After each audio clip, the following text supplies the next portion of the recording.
And the young man we're going to bring on had 73 yards on the ground and a TD. There he is, Mr. Houston Ellinger. Big Getting ready game, for big. Thanksgiving dinner, it looks That's like. right. He's ready. Muffin stands in front of him. He's sitting there ready to demolish some food for his own self there. But another big game for you guys and another big win there at Shields Field in front of the hometown faithful. Now you get a chance to head down to Indianapolis to take on Ron Colley in the state finals on Saturday afternoon at 3:00. Eric, you usually leading this off, so I'm going to let you start it off because you're a little bit better prepared than I am when we get to this stuff. But we'll let you have your conversation, and I'll jump back in a little bit later there, Houston. Well, yeah. First of all, I mean, congrats to you guys getting back to state. First time since 2018. Thank you. What was that like on Friday night to be that team in that moment to get Dwenger back to state and an opportunity to win a state championship next weekend? It was pretty surreal to finally know for sure that we're going. I mean, we've talked about it since, I was in 5th grade playing with all my guys that our senior year, it's the year that we're going to go. And so to finally have the feeling that we're going, we punched the ticket. It still hasn't even settled in. I can't believe it. Yeah. The defense has been a big part all year long. Winning the SAC championship, we continually go back to that Carroll game 9-6, and the ability for you guys to kind of slow them down and even against Northrop, 21-18, which Northrop may have beaten you guys, but putting up a lot of points that year. Talk about the defensive side where you've had a big postseason yourself. I mean, what has been kind of that secret success for the Dwenger defense, or maybe not so secret? What has been so good about this defense that has helped this team put up what they've been able to do on the defensive side of the ball?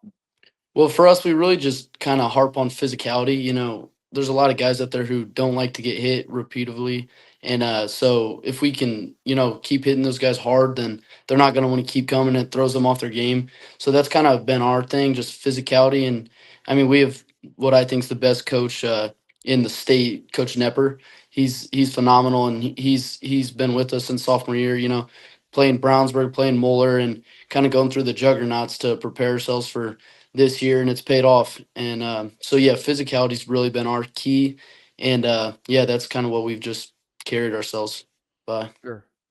And you're a big part of the offensive side of things. That running back by committee, I call it the running back by family in a lot of ways too. But that element, it's not one of those where you're going to have one guy break off and get 150 yards every game and 3 touchdowns and lead the SAC in rushing. But that solid ground and pound game by Shefferly and Gus Tipman, and you get thrown in there, and Colin and some of the other guys in there. I mean, talk about that.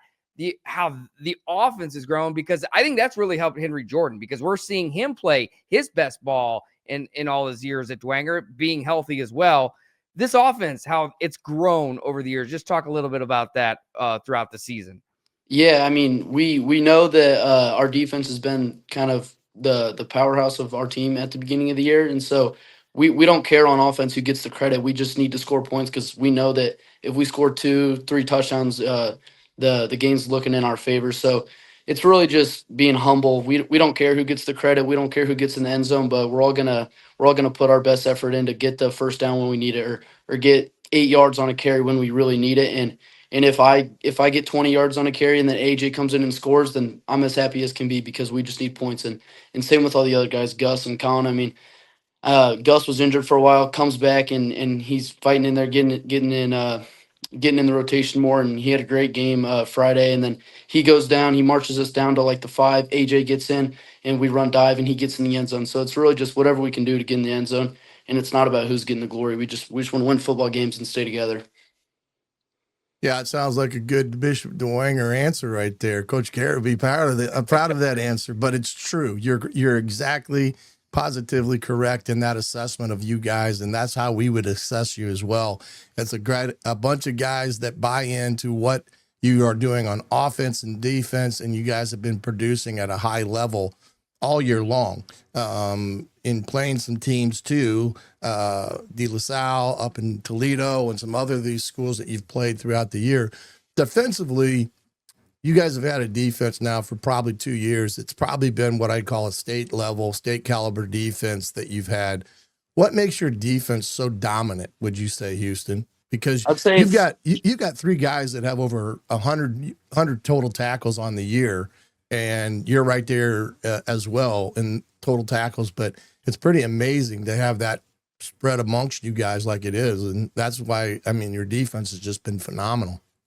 it's kind of just a fighting mentality. Like it's a brotherhood. Like I said, we've known each other since we were little kids. Playing backyard football, tackling each other, and so to go out there and be able to hit some other guys and us all be on the same team, it's like we're going to war together. It's just the fighting mentality. Like just if someone doesn't make the tackle, I will, and then I know if I get blocked or I'm not there to make a tackle, my guys will. So it's really just we're all there for each other, and it's just the physicality that we have. All the guys are flying to the football and just there to make the tackle as physical as they can be. Now, Saturday, you get the rematch of the Roncalli game, first game of the year. So you really can't try to compare and contrast the two because it was such a long time ago. It was a 3-0 ball game. So it was one of those games where the defense has really kind of dominated the night. They got a quarterback named Ash. He's thrown for over 1,800 yards, and he's also rushed for 1,000 yards as well. So you got a quarterback that can do it both on the ground and in the air. What will you take away from that first meeting going into this second meeting against the team that you played so long ago? It almost seems like 2 years ago, because of the season the way it is. What do you guys will take out of that first game of the year? Well, obviously, it's kind of like a little bit of a revenge mentality because we drove down there. We started the year 0-1, which isn't what you want, but we were battling injuries week one, and we've gotten healthier, so that's huge for us. And just the tradition that goes back between Dwenger and Roncalli really means a lot to us. Uh, we beat them in the 2002, or we lost to them in the 2002 state finals, and we have some coaches who were on that team. So they're telling us the stories, we hear everything. So it's really just for all the alumni, and there's a lot of fight going into it because they lost to them, and we really look up to our alumni, and then we lost to them week one. So we got a little bit of anger in our hearts that we really want to go earn that back on Saturday.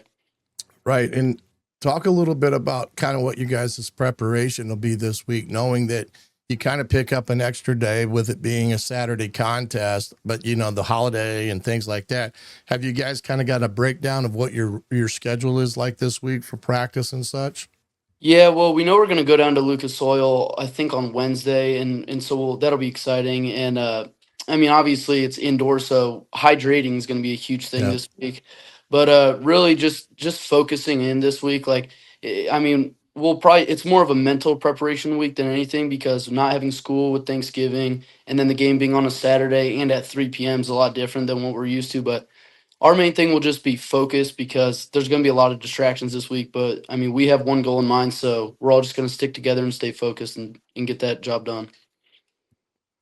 Well, yeah. Well, and the resurgence of Dwenger this year, a lot of seniors, a lot of family members, a lot of cousins. I know you're of the Tipman family from your mom's side.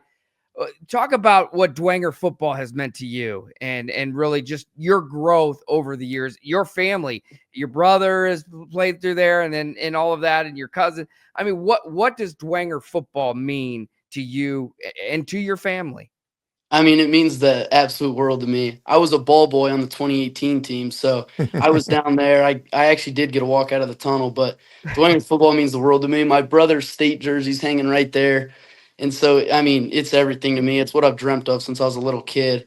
And just to be able to actually go down and know that I get to play in Lucas Oil, just like my dad did, just like my brother did, it couldn't mean more to me. It's the world.